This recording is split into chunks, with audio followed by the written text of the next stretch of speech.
As I go about my day, I'll continually ask myself, would Jesus prioritize this?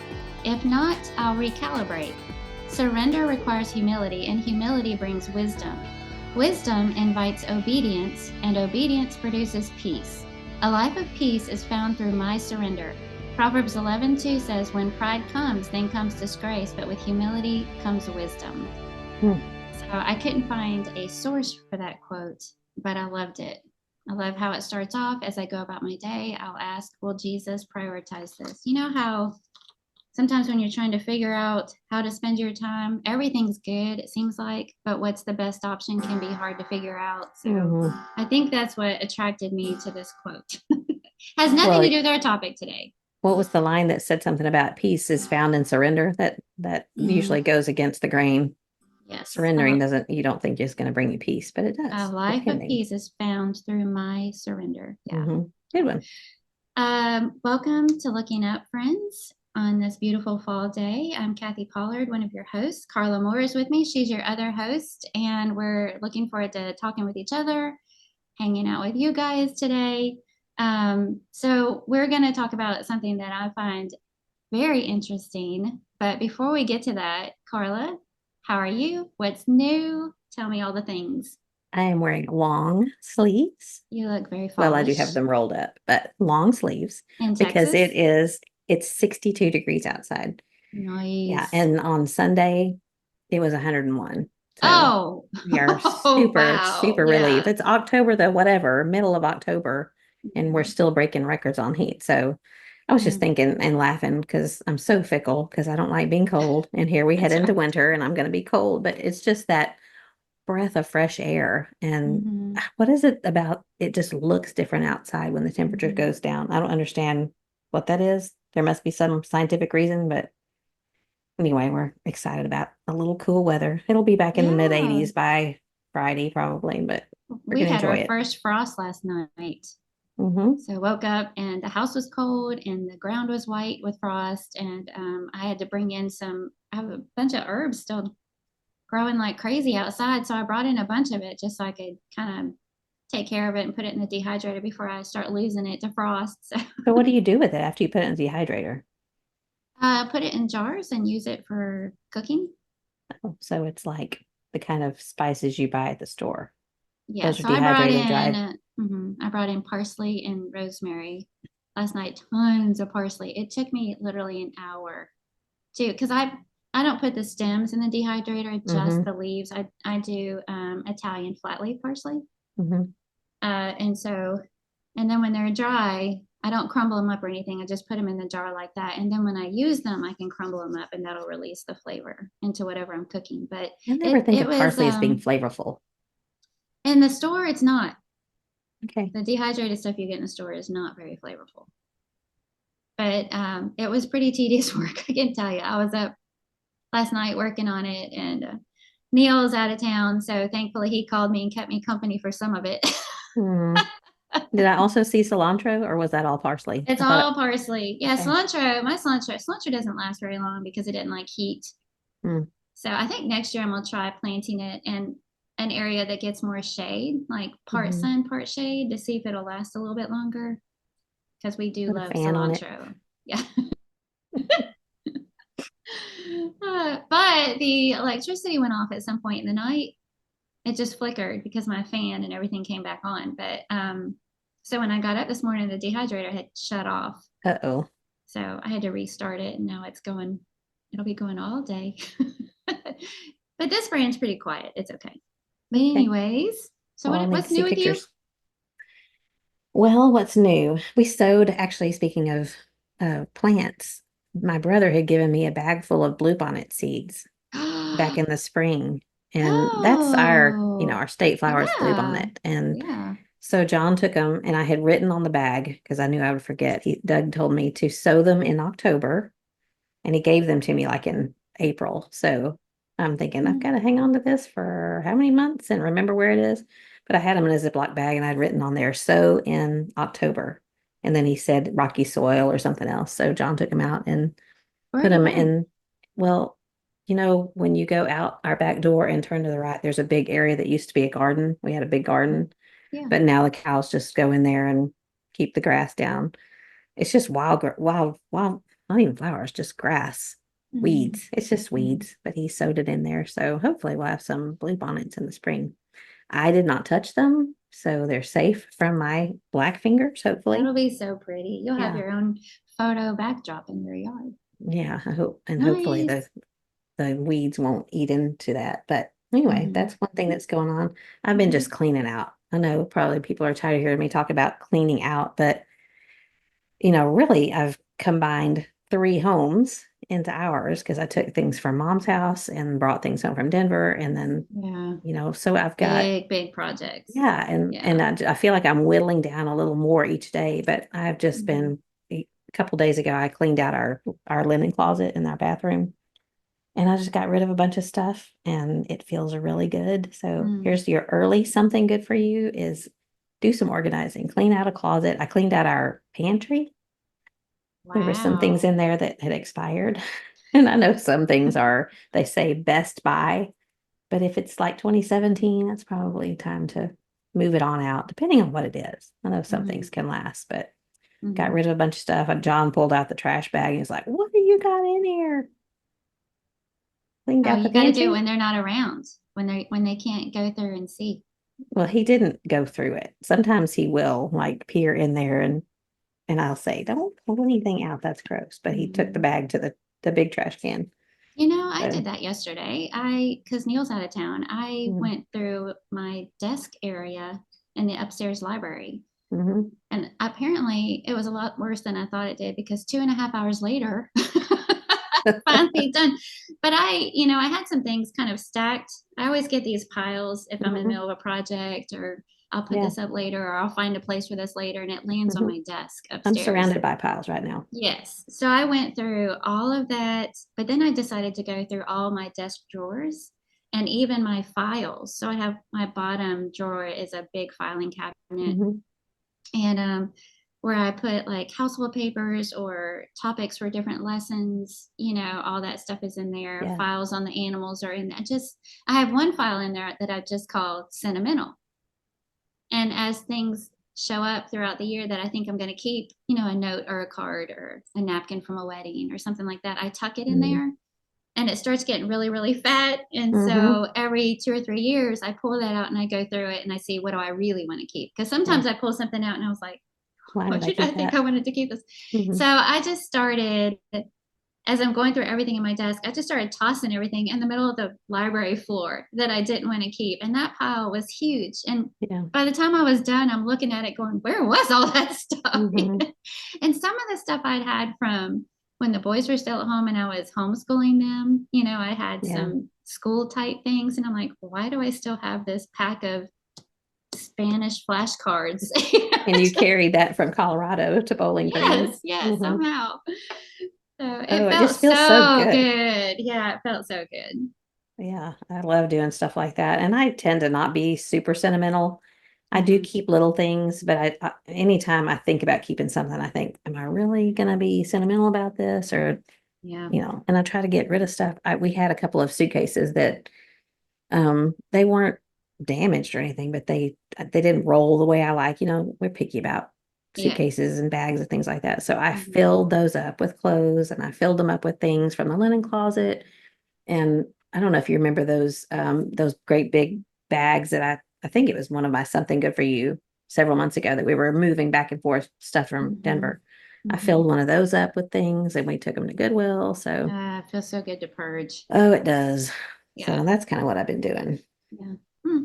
Have We you been were, thrifting lately? oh, I have, and I haven't found, well, yeah, here I am trying to take stuff, not bring things in, but I did find something really cool. I found, if you're watching, you can see they're quilt squares.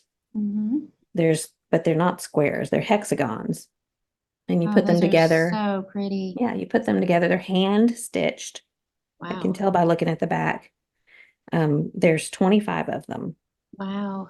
And somebody, I guess, I mean, they're old fabric. I ironed them all because they were all kind of wilty and crammed into a bag. Hmm. And you can Hold up the tell stack. it's, huh?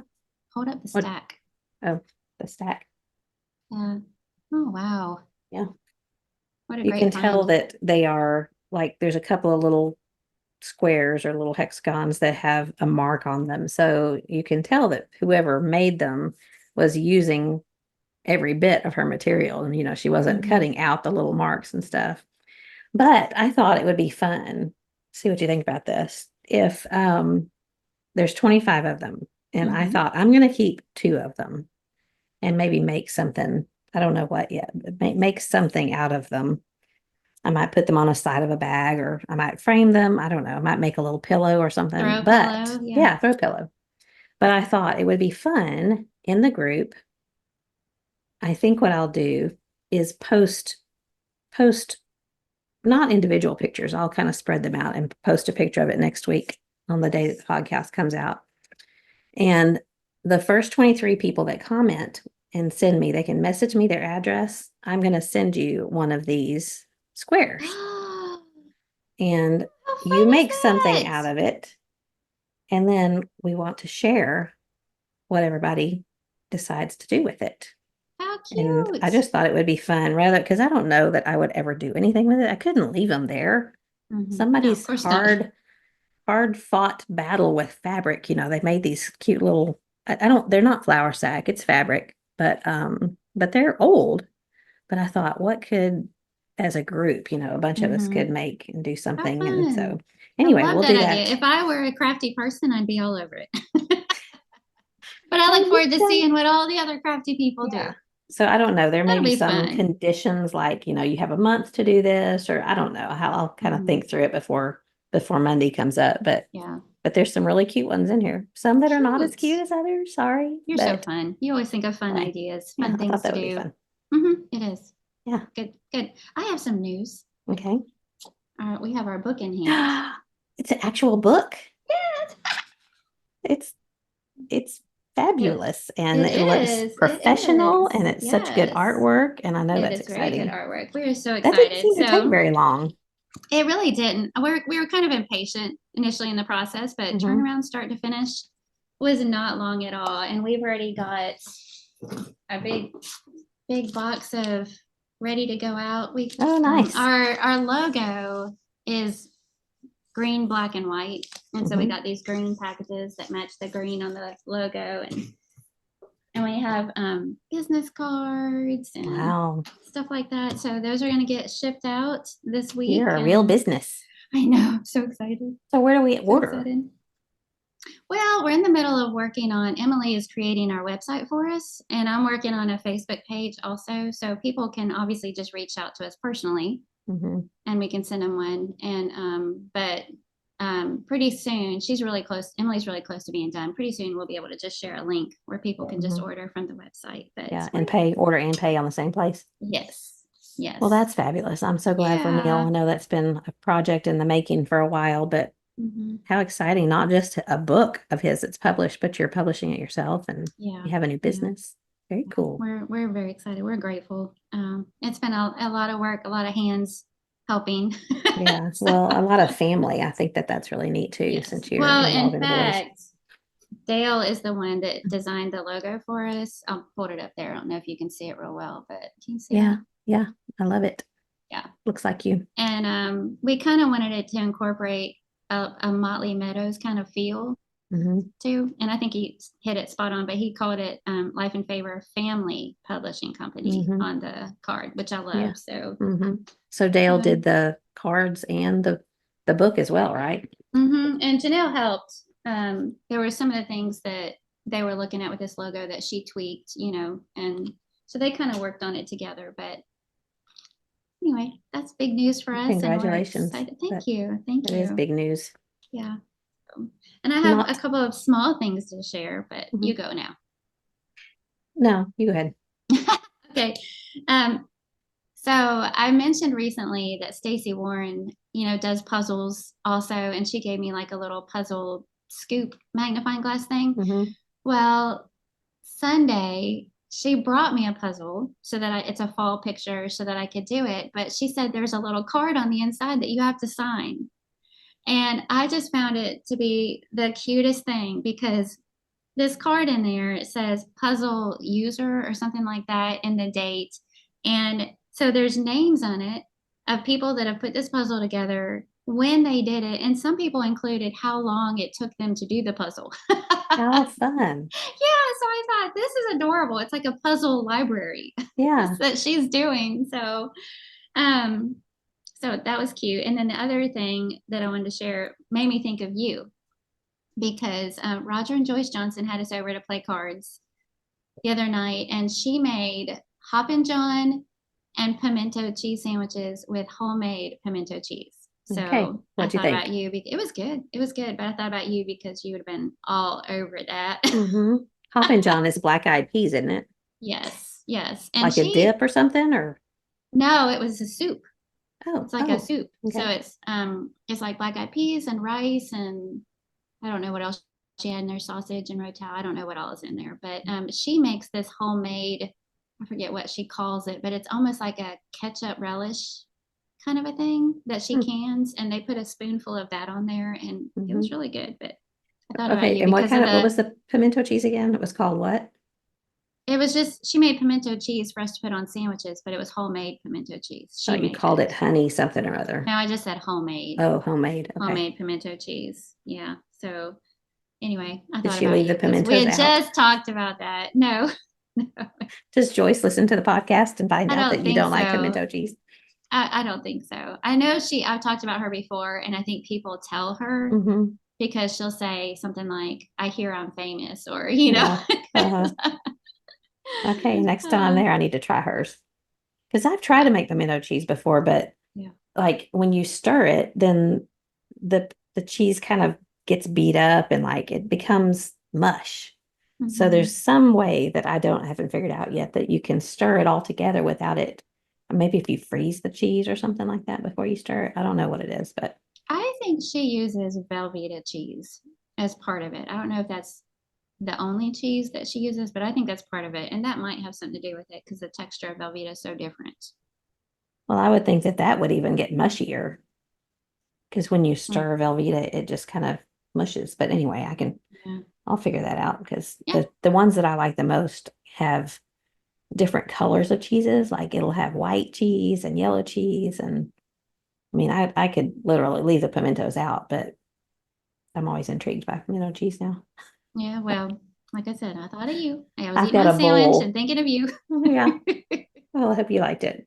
I I've did. got a big pot of lasagna soup on the stove right now because my I mom and my love your lasagna sister-in-law, soup. Karen and Lauren and my mom are coming, and Kason, my great Mm, nephew, they're coming right after we finish the podcast. And I mhm, also made some bread. I've got bread in the bread maker.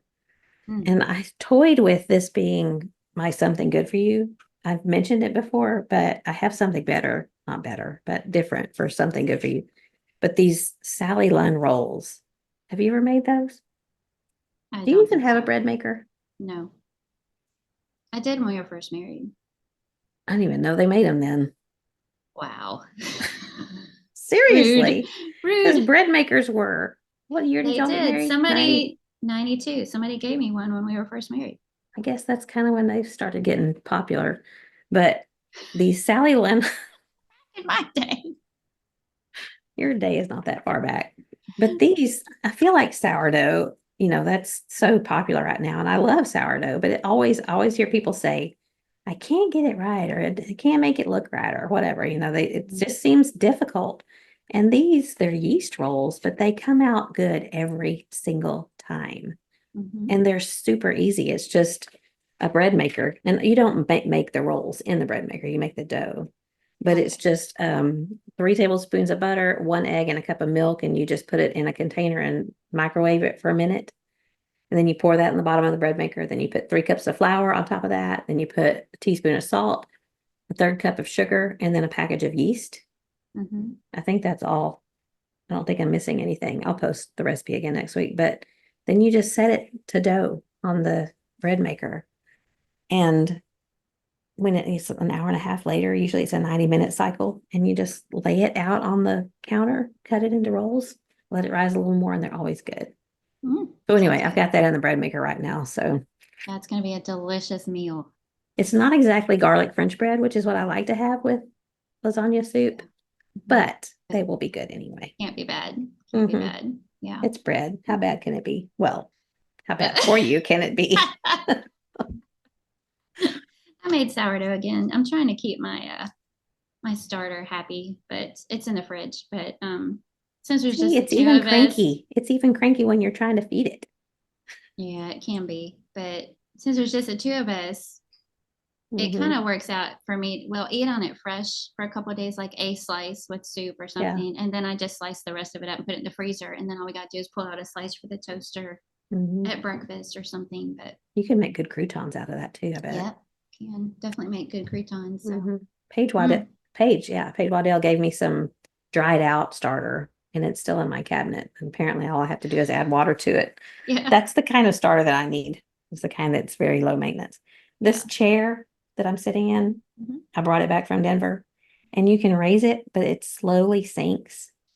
So probably by the end of the podcast, I'm going to be looking at the Be screen like shorter. this. So if you see me, if you see the top of my face, that's why. That'll be our time measure. You know, Yeah. like you're getting Yeah. shorter and shorter. It's time to end this It's thing. time to quit. It's like once a, once you disappear, we're done. okay, maybe I better ramp it back up I will again. tell you real quick before we get into it, because I know we need to get into it. But Peaches got out again. Peaches. Yes. Naughty, So naughty.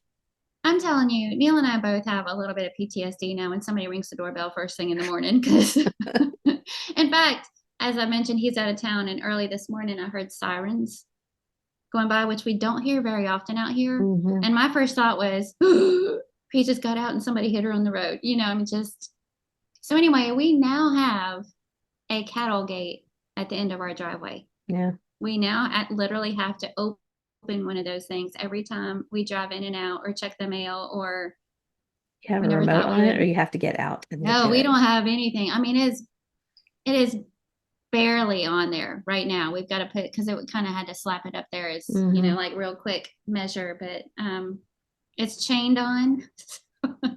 When you move it, like the whole thing is kind of Yeah. floppy, so it's not even really stabilized on there. Yeah. It's just Not enough to short make up. sure if Peaches gets out, she at least can't go out the front down the road. We're still going to have to fence along the side so that she can't get out the back through the woods. But Hmm. anyway, Jeremy came to the rescue and he had the gate, and then he put on we have an electric fence line. He changed out the power. I don't know what you call it, but we had one that was like a 5 mile electric fence power thing. He put on a 60 mile one. So it is super hot, Oh, super hot. And then he took Peach's head and just went down, made her touch the fence line with her face poor so that she Peaches. would know. She earned it though. I know. When Neil told me he did that, I was like, oh. And then we thought, better him than us. Let her be Yeah. mad at him and not Because us. Neil But tried it before. yeah, Have you ever thought yeah, about putting an air tag on her collar? that is a genius idea. Oh, wow. I am writing that down. Okay. Anyway, the good news is we met yet another neighbor. In a way, you didn't really want to meet them, huh? Bad news is it was because Peaches is Mm. good. Uh, yeah, we're Well, like, what are we doing? evangelism by cow. My name is Kathy Pollard. I'd like to invite you to the Lehman Avenue Church of Christ. By the way, can I pick up Remember? my cow peaches? Yeah, yeah, yeah. Hmm. All right. Okay. Is there anything else you want to share before we get into it? I don't think so. I'm Sounds good. like we're about to fight. Before we get into it, Let's get into it. let's get into it. So, along that note, perfect segue, we are going to talk about how to get along with anyone. And I wanted to talk about this because I ran across this little article by the same title, and it was by a guy named Mel Savange or Savange. Is it S French? A Sauvage. Savange, Savange, Mel Savage. But anyway, he is an executive coach. He does leadership coaching for large businesses and corporations. And the premise is how to get along with everybody and be successful in your business by getting along with everybody that you work with as you lead them. But he only had 3 things that he says he goes around and tells everybody when he meets with these companies. And I was so intrigued by it because no surprise that those three things that he mentioned are biblical principles. Even Mm, though this was not biblical in any way, he did not approach it in any kind of Christian, tactic or anything, but mhm. his principles for success in getting along with anybody are biblically based. And go figure. Yeah. So I thought we should talk about that. We should have a discussion about how to get along with anybody, look at his three suggestions, and then talk about how the Bible does, in fact, say the exact same thing. Yeah. And so that it'll help us. Do you have anybody in your life that you don't necessarily get along with? You don't have to name names. Uh, should plead the fifth. No, I was talking to John about this morning. He said, I think you can get along with anybody for a short period of time. You should be able to. Well, really, you should be able to get along with anybody, period, if you're a Mhm. Christian, because, if you're using those Christian principles, I'm sure you're going to bring up. But, Mhm. there's just some people, because our personalities are different, maybe just we rub them the wrong way, they rub us the wrong way, they just think differently than we do. So yeah, this is going to be helpful for me. So I'm looking forward to you teaching me. I'm just going to sit here and say, uh-huh, uh-huh. Well, and some of them, you're right. We kind of have that benefit of not really spending a lot of time with them. We don't have to spend a lot of time with them. Mm-hmm. And so it's easy to practice the golden rule or be nice or whatever, because it's going to be a little short window. But what about if it's a coworker, an in-law, or other family member or a church family member? Yeah. That is your spiritual family that you worship Mm-hmm. with and serve with and evangelize with, and we're all going to have them. I asked you that kind of jokingly because, of course, we all have people in our life that we think are hard to get along with. And Mm-hmm. so, what does the Bible have to say about that? Well, so I thought I would just share, and you jump in anytime. I know we don't really chat ahead of time about how we're going to do this. Right. So, you've got your own thoughts and approaches and, whatever. But so, here's the first thing that he came up with. Number one, I felt like he started out with the hardest one right I'm out writing of the these gate. down. Number one, don't require them to change. What if they're Don't wrong? require exactly. And honestly, I can't help but think about this when it comes to marriage too. There are times when Mm-hmm. we're just not getting along. Neil and I call it clacking Mm-hmm. because we're not clicking, and so we're clacking. And sometimes we don't know why, sometimes we do. And I know for a fact this number one is my biggest problem, because I'm thinking you should think about this the way I do. You should respond Mm-hmm. the same way I do and have the same approach I do. Don't require them to change. Here's what he said, and it's really, really good advice. Wishing someone was different only brings you disappointment. That's that premeditated, the expectations are premeditated resentments. I mean, just saying Yes. it a different way. Yes. Wishing someone was different only brings you disappointment. They are totally fine. Yeah. Instead, accept them as they are. Leaders know to work with what they have versus what they wish they had. Mm-hmm. So that's his thoughts, and very, very good. But I was looking at Romans 13, which is a great text for this whole topic Mm-hmm. in general. But I saw something I never really thought about before. It was kind of an interesting thought in how the whole chapter starts out. It talks about our governing authorities and submitting to our governing authorities, and it mentions all these different ways, and then it keeps mentioning why. And keep in mind, when Paul was writing this, they did not have friendly governing authorities Right. at all, very antagonistic. And so verses 1 through 7 of Romans 13 talk about this, the whole submitting to them. But verse 3, he says, do you want to be free from fear of those in authority? Then do right. Verse 4 says, they're only a problem if you're a wrongdoer. Verses 6 and 7 is where he says, if you owe taxes, pay your taxes. Mm-hmm. But what I thought was interesting is throughout this little admonition, if you will, 3 times he reminds them that God is the one that established those authorities. And then 3 times he said, talking about the one in authority, the governing bodies, he said, the one in authority is God's servant. 3 times. And, in light of what he goes on to say after that, I kept thinking about this scenario that we're talking about. Whoever it is that we're having a hard time getting along with, a coworker or whoever it is God's servant somehow. They're in our relationship, they're in our sphere of influence somehow. And, God's the one that's in control. But in that context of everything that he just talked about, that's when we come across verse 8, where it says, let no debt remain outstanding except the continuing debt to love one another. For whoever loves others has fulfilled the law. So it carries so much more weight in the context that he shares that in, that the only debt that we're to have to anybody is to love them. We owe it to them to love them. In context, he's not talking about lovable people. But, God's the one that put them in the position. They're God's servant. And our responsibility in that case is to give them what we owe them, including taxes, and to love one another. So just a little interesting background in this whole idea of don't require them to change. That wasn't even mentioned in context of how to submit, respect, be responsible to the authorities. None of that was even mentioned. It was God's the one that put them there. You behave how you're supposed to behave. And so it seems like the answer is, if you can't require them to change, act like you love them. And, and I don't mean act as in play acting, like pretend like you love them, but act out as if you love them. Show actions as if you love them. 1 John 3:18 says, let us not love in word or talk, but in deed and truth. So I know I've said a lot there. Do you want to jump in with anything?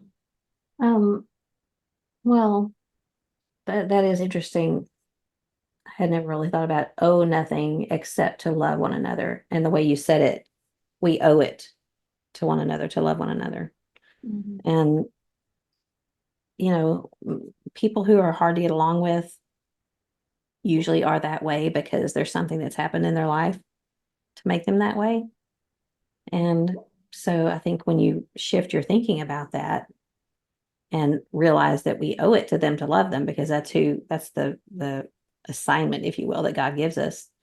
Maybe we find out why they're that way. And instead of being resentful of the way that they are, find out, you can't just walk up to somebody and say, hey, why are you so grouchy? It doesn't go over very well if you try.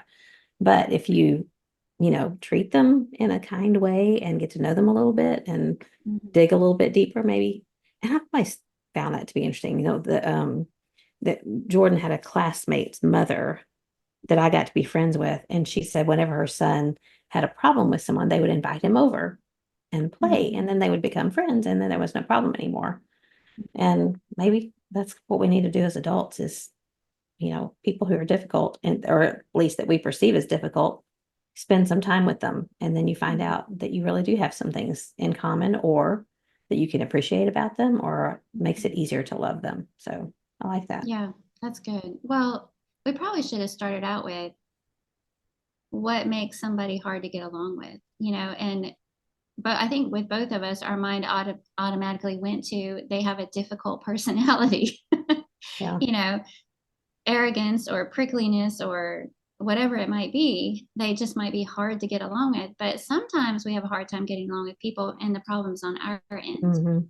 And think about that person that you were the one everybody loved until they came on the scene, and now everybody loves them and they're more popular and they're more fun and so you're dealing with this resentment or jealousy or envy or whatever it might be, and all of a sudden you just don't get along with them very well. But the problem is on ours, or it could be you don't get along with somebody because you've got a history with them.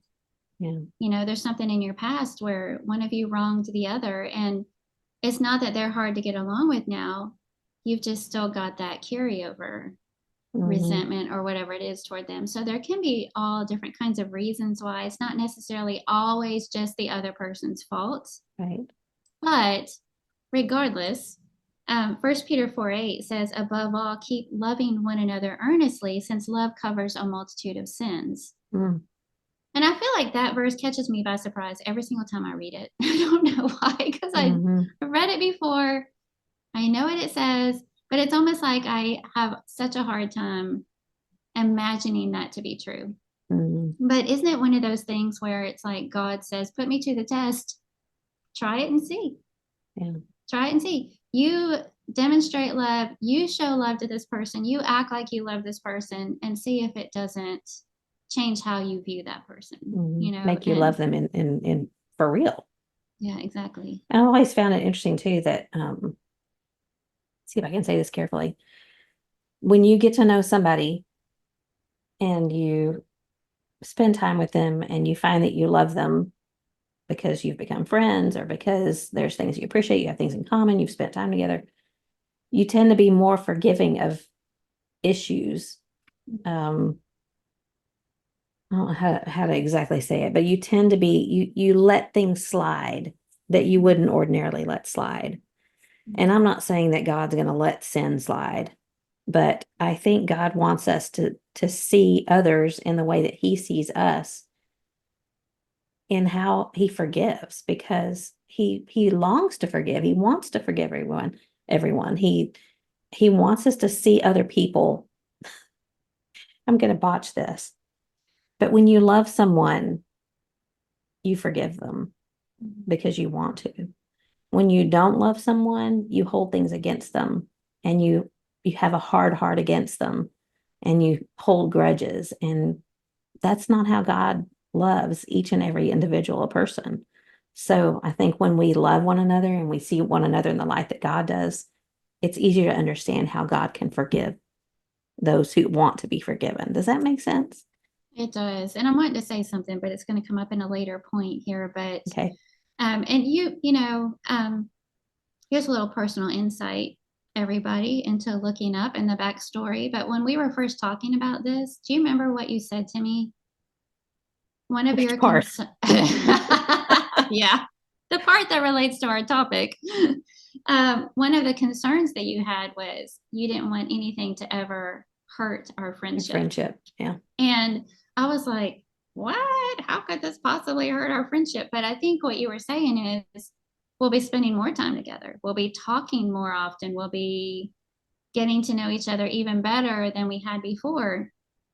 And, think about close relationships, sibling relationships, marriage relationships, church family relationships, and of course, and all of those, the common ingredient is more time together. Mm-hmm.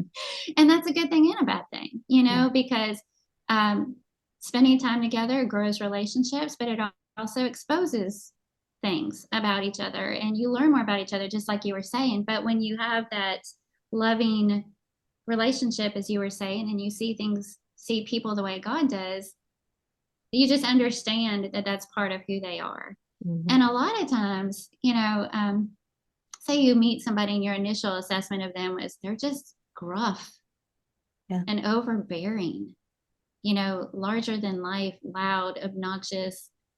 But after spending time with them, maybe you run across or hear about something where they were the most tender-hearted response in the whole group.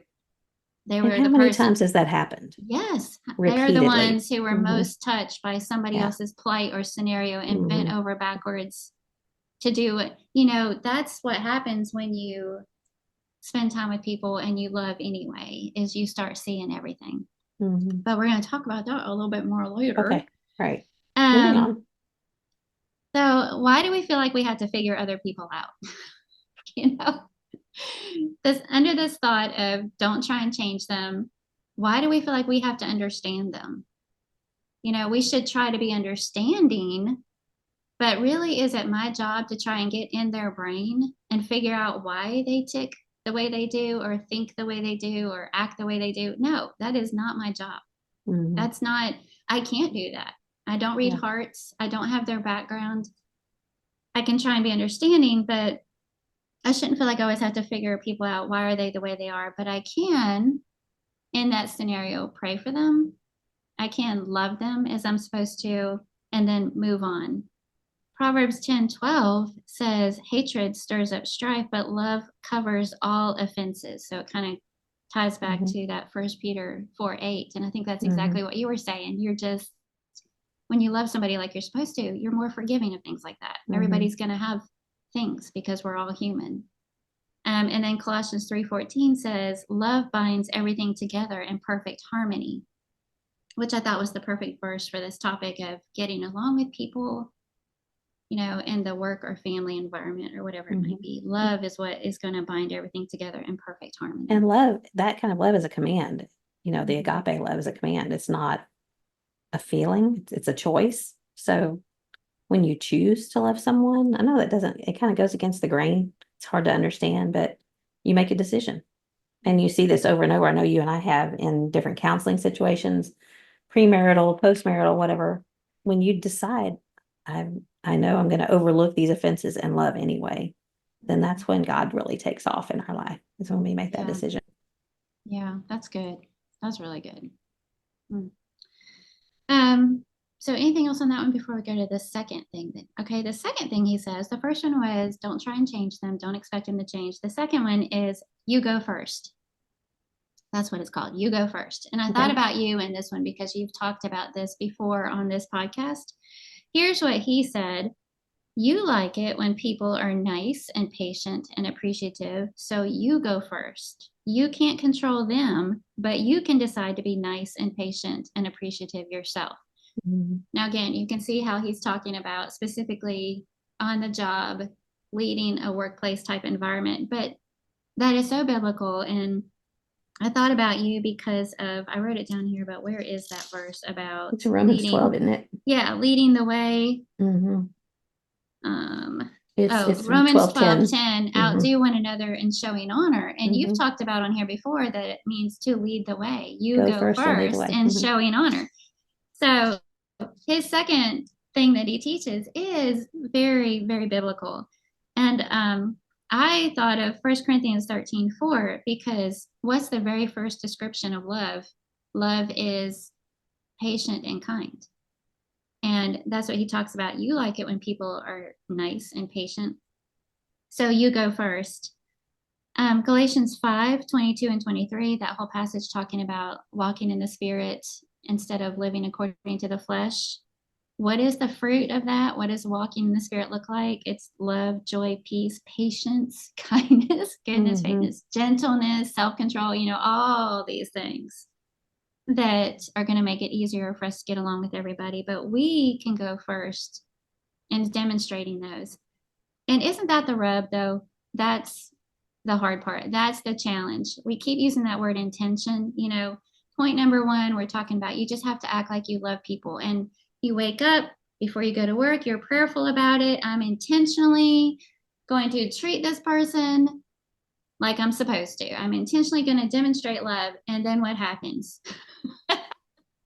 They do something stinky. It's the most crotchety day ever. And you're like, here I am. I was determined not to, blah, blah, blah. And then this happens.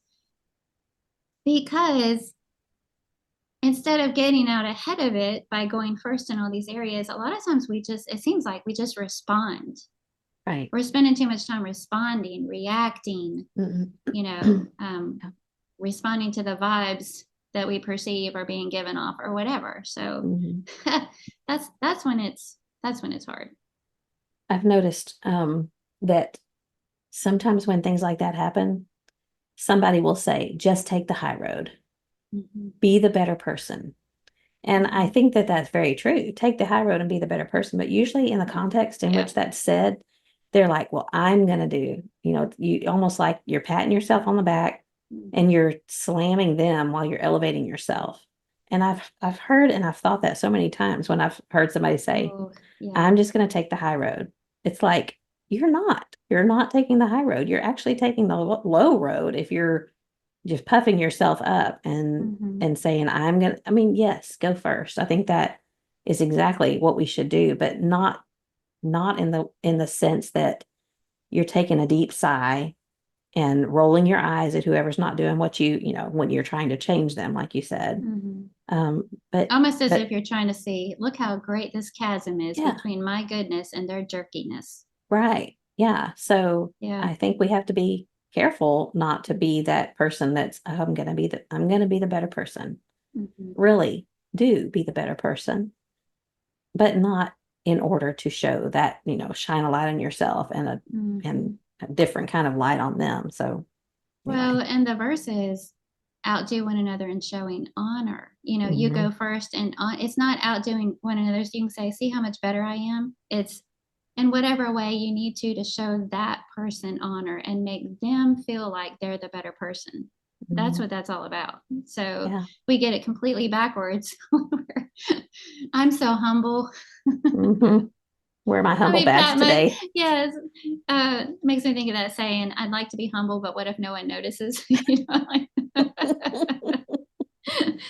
um, so the question is, what if they're barely tolerable? This is a really tough one. This is a really difficult person. And I'm supposed to be patient, kind of. I'm supposed to lead the way and all these, fruit of the spirit type attributes. But what if they're barely tolerable? Well, Ephesians 4:2, there's a verse for that.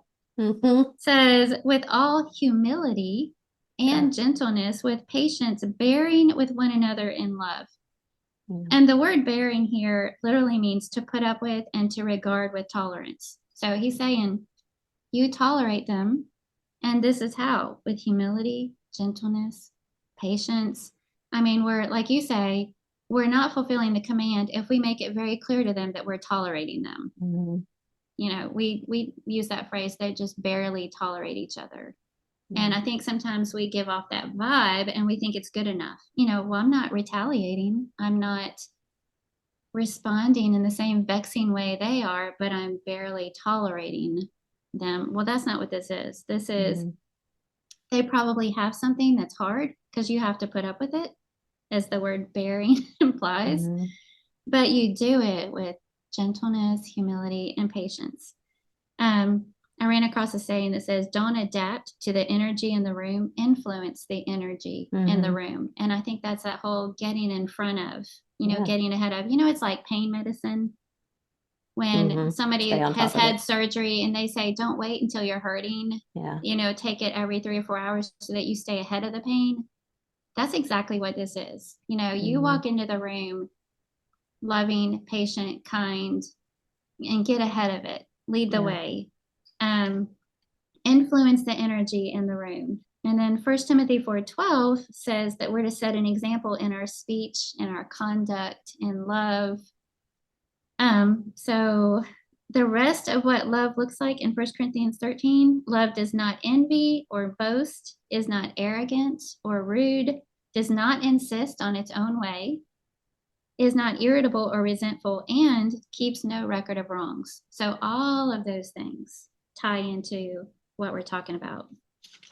It just stomps all over my toes when I think, what is it about us, human nature? Maybe some of us are worse than others, but I find myself when I'm offended by something, usually it's John because we're together all the time, and I want to clap back with something smart. If he says something to me that hurts my feelings, I want to respond, even if he didn't mean it to be that way. I want to respond with sarcasm, or I want to have this really good retort, and it's usually not nice. And so what good does that do? And believe me, I'm talking to myself here. What good does it do? Because it doesn't, if I respond that way, it only makes things worse. And there's just something human nature. We want to have something really smart alecky to say. And we're like, I really got you good with that one. Well, what good does it do? When, the passage that says, what is it? When you respond with a soft answer, it turns away wrath. I'm sure that's the King James. I don't know what the others are, but if it just really does take the wind out of our sails in a good way when we don't respond with a retort or a smart alecky comment or whatever. If we, someone that's barely tolerable, whatever, for whatever reason, and they clap back at you for something, and we just get bowed up. But what if we were to just smile or just say, you know what, you're right, I'm sorry. Or, I know you and I have had these conversations before, and it's so hard to do because they've wronged us and they've we want to show them that they're being hard to get along with. Well, why Mm-hmm. should we hang out with, why should we be around you? Why should we do this to you? And then I think, well, how many times am I that way to the Lord, to my husband? And then, that question, why should I? It just doesn't have the same effect if I'm the one that's on the receiving end of it. And I know that I deserve that. So we've Well, I got to be really hated careful. that you took it in this direction. But little personal confession telling on myself here. Because I always think it's that same thing, speaking of husbands, this morning I'm going to be so sweet all day long. I'm going to be the best wife ever. And then, you know, if Neil's in a hurry or impatient or stressed, whatever it is, I'm like all indignant. Here I am trying to Hmm. be sweet. And and I'm always thinking he's the one that ruins my mood. I was perfectly fine until fill in the blank. Well, Hmm. the other day, Carla, we were Oh, in the store looking at a shelf. I don't even remember what we were looking at. Neil came up and asked me a question. I don't even remember what his question was, but apparently I snapped when I responded. I probably thought it was a dumb question and I answered in kind. I don't know. But anyway, he just kind of stopped and looked at me and he said, now all I did was walk up and ask you, whatever the question was. mhm. And for whatever reason, it was just the look on his face or something. It really, that time, cut to the heart. I mean, I'm so good at being defensive and not apologizing. Typically, that Mhm. is something I always struggle with. Yeah, Not me proud too. of it. I'm not saying it to be boastful of my weakness, but there's just something about the look on his face. And I just said, you're right. Let's try that again. So I turned around, like I was looking at the shelf and he came up Hmm. and asked me, and I just answered it. And then I said, I'm sorry for the way I answered the first time. I think we both about died from shock. I mean, Yeah. and he even looked at me and he said, that is very attractive. Only he didn't use that word. And You keep that to yourself. it just, it was sweet and mortifying at the same time Hmm. because I thought, how sad is it that that was so surprising to him for me to acknowledge that I was wrong, that Hmm. I snapped at him and I didn't need to, that I was wrong, and to apologize for it is so uncommon Hmm. that it was a thing, Yeah. and So we can even grow in our 50s. yeah, well, I grew that one day. I don't know. No, but lead the way. Lead the Hmm. way. Leviticus 19:18 says that instead of bearing a grudge against someone, and that's the word that it uses, instead of bearing a grudge, treat them the way you want to be treated and love them as you would love yourself, which of course, Luke 6:35, love your enemies and do good and blend, expecting nothing in return. And I liked that one because that's where I get hung up when I say, okay, I'm gonna handle this better. I'm gonna try and be patient and gentle. And then I feel like they're not responding how they're supposed to. Hey, I'm doing my part. Yeah.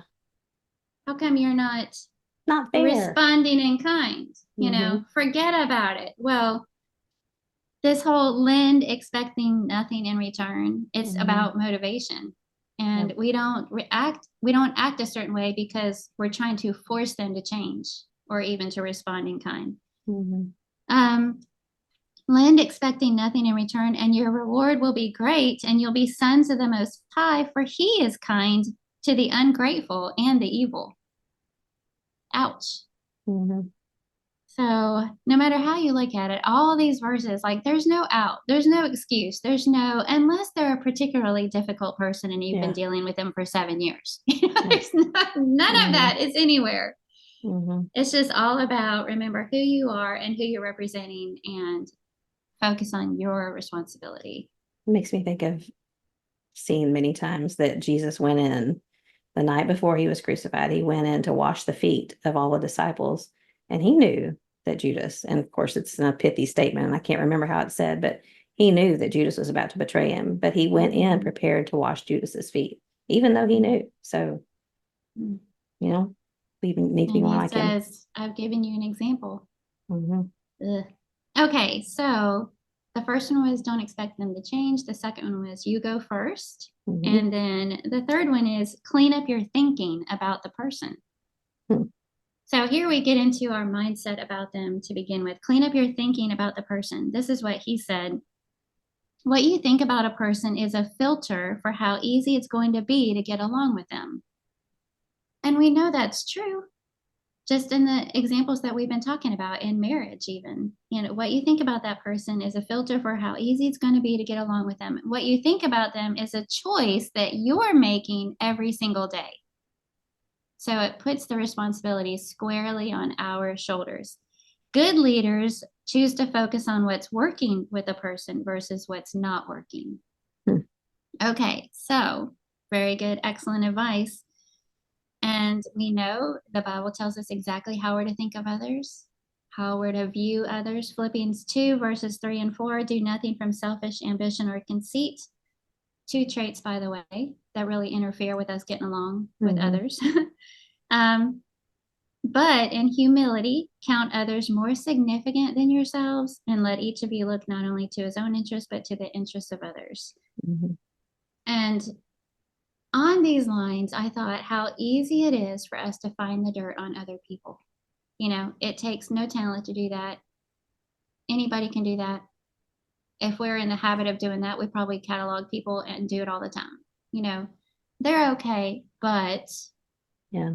blah, blah, blah, blah, blah. This is what I've noticed, you know, Mm-hmm. and it's really easy to do that. The hard thing is to see the soul and to see them the way God wants us to see them, you Mm-hmm. know. And why is it that it's so much easier to see the dirt on others than it is on ourselves, by the way?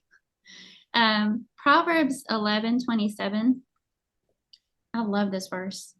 Whoever diligently seeks good seeks favor, but evil comes to him who searches for it. Basically, it's saying you find what you're looking for. Mm-hmm. And if you're looking for the good in others, you will find it. You will find it. And if you're not, if you're looking for everybody's flaws and faults and whatever, you'll find that. So, Right. a quote that I shared, it showed up in my memories today on Facebook. I shared this years ago. Thankfulness will change your mood faster than anything else. Mm-hmm. And it's so appropriate to what we're talking about because if I'm just thankful for that person and I pray and thank God for traits about that person, it'll change my mood or my thoughts toward that person. So clean up your thinking about the person. Do you have anything else I've on heard that it part, Dawn? said reframe your thinking. And when you look, when you change the way you look at things, the things you look at change. It's really Mm-hmm. hard to write that out and to get the Mm-hmm. emphasis on the right words, but retraining and reframing your thinking means that you're going to back up in the way that you typically try to go, which is finding the negative Mm-hmm. and looking for ways to put them down. You back yourself up, say, not going to do that. For every one thing that I was going to say negative, I'm going to find two good things. And I think once you do that for a while, repeatedly, then you find it to become more of a habit. And Mm-hmm. it really, you said, God is in the heart changing business. I can't remember if that was before we were recording or not. You said, why does that seem cliche? But it's so true that God can change your heart, but you've got to put the work in. And when you Yeah. decide, okay, I'm going to quit seeing the negative. I'm going to quit sharing the negative because why do we do that? And that just drives me crazy. I know I do it. I've tried not to do it. I've worked on that. Why do we feel like we have to share what's negative about someone else to our friends? Because it hurts. It hurts people. It hurts if you're the one that someone's saying, yeah, this is what happened, especially in the past. If what we remember about something is from when they were 17 years old and now they're 27 or Yikes. 37, Yeah. well, I'm a different person than Yeah. I was 2 years ago. So, I think I'm rambling a little bit, but let's move Well, along from that. it's so practical though, and it's another challenge that I've seen, and like especially if you can do it for a specific person that you're just having a hard time getting along with, Mhm. is every time you see a person, and the challenge was for everybody, for everybody that you meet throughout the day, mentally catalog 2 or 3 things that you love and appreciate about that person. Mm-hmm. You can voice it out loud if you want to, but mentally do that. Yeah. And I love that because it'll just be training your mind, create a new path, create new Mm-hmm. synapses in your brain Mm-hmm. Yeah. of automatically seeing the best in others instead of Mm-hmm. the opposite of that, which is And also a it bad changes. habit. Yeah. It And does happen. it does change. Mm-hmm. Um, you mentioned how you talk about them, and I noted that too. In addition to cleaning up how you think about somebody, clean up how you talk about them. So if Mm-hmm. you're in the habit of saying nice things about that person to other people, that will really help you change your thinking about them. Proverbs 17:9, whoever covers an offense seeks love, but he who repeats a matter separates close friends. And then I thought, really a good summary verse for the whole topic on how to get along with others was Proverbs 3, verses 3 and 4. Let not steadfast love and faithfulness forsake you. Bind them around your neck, write them on the tablet of your heart, so you'll find favor and good success in the sight of God and man. So, our favor and good success with others and with God depends on steadfast love and faithfulness. Mm-hmm. Yeah. And I like how it says, I mean, like, like you latch onto it. Bind it around your neck, write it on your heart, do whatever it takes to have steadfast love and faithfulness. Mm-hmm. Yeah. Good points. Mm-hmm. I don't know if you're moving on from this or if that's it, but I had just, like you've said, we don't compare notes before. Mm-hmm. And I was trying to think, be honest with myself, I guess. Do I have a hard time getting along with people? And I really don't think that I do. But I don't really think that we have to be best friends with everybody. We all have different personalities. We just have certain people we're drawn to that we enjoy being around. We have things in common. We have distinct histories, and those histories, coincide sometimes. And so we have things to talk about. So I don't think that God necessarily intends that we all be bosom buddies all the time. But he does intend that we all love one another and that we treat one another with respect and give honor to them. And the passage in Philippians 2 that you just brought up, treat everyone as more significant than we are. And that was just what the only thing that I wrote down was to get along with just about anybody is to make the other person feel significant.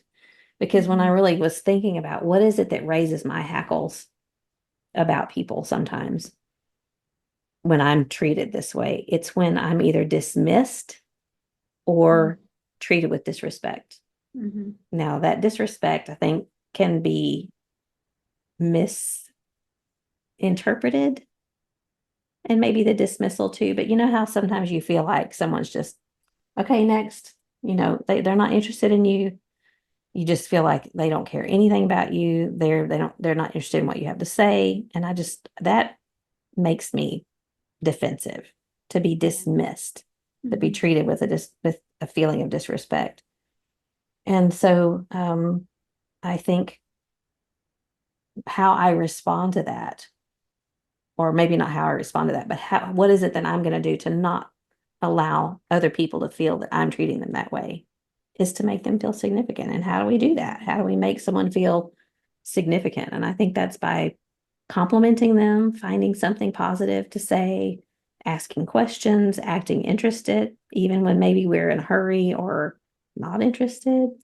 But it's kind of one of those fake it till you make it kind of things, even though I don't even really like that saying. But I think we can all come up with some questions about someone, or tell me where did you come from?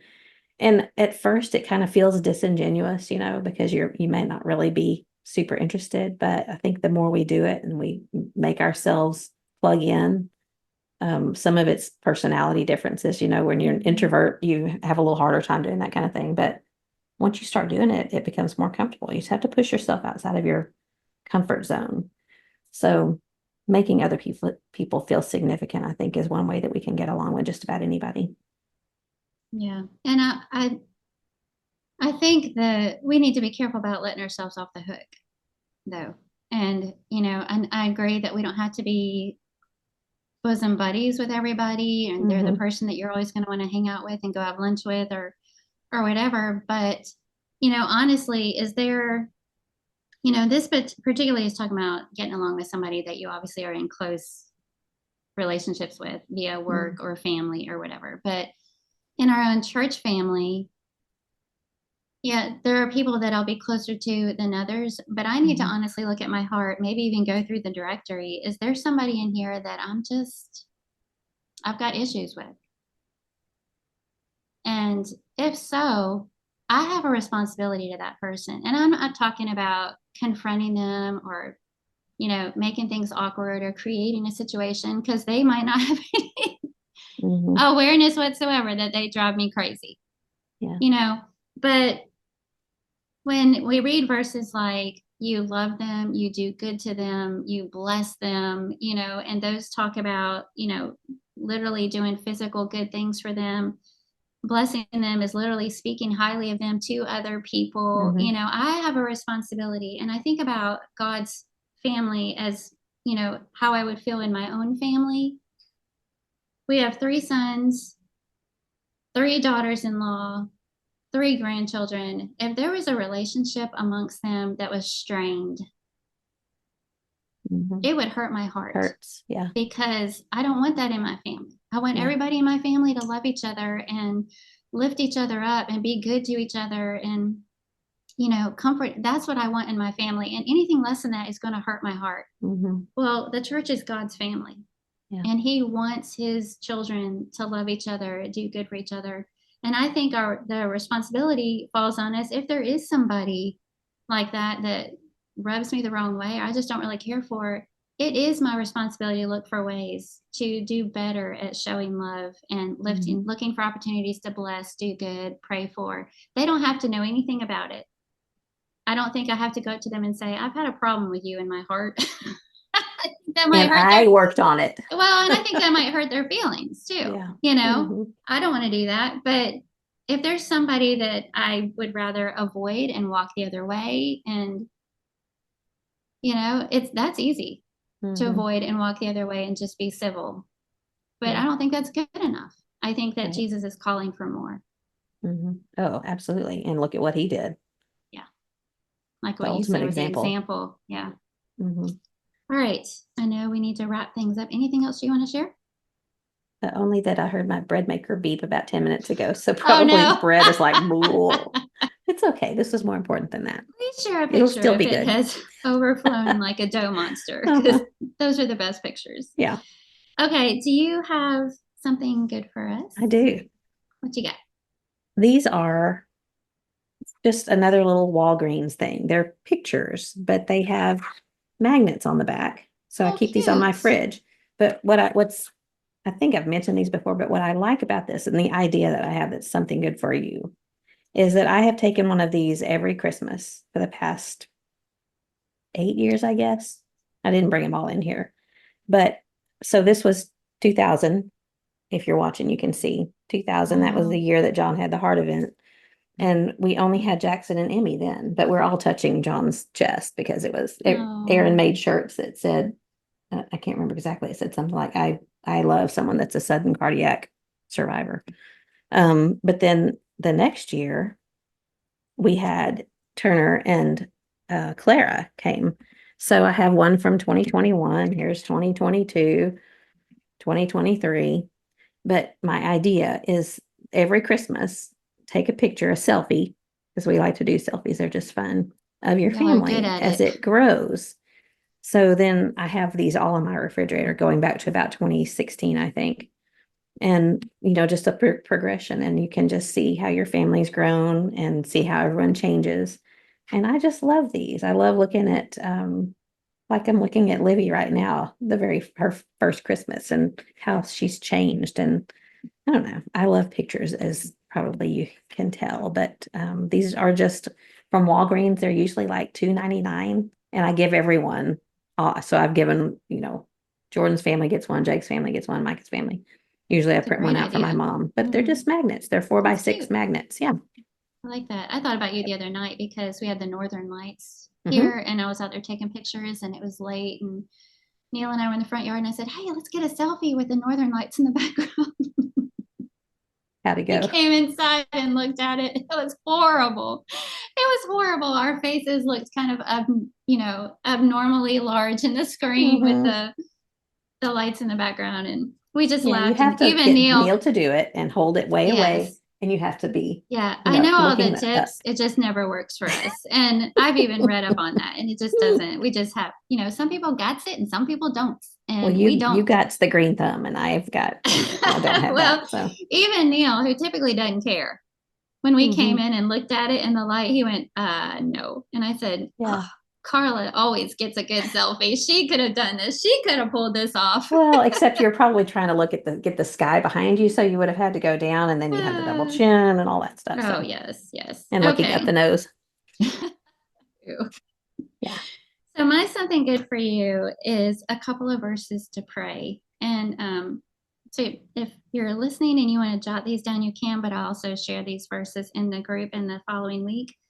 But concerning the topic that we talked about today, a prayer for you, something you can pray for yourself, is 2 Thessalonians chapter 3, verse 5. This is my prayer for all of us.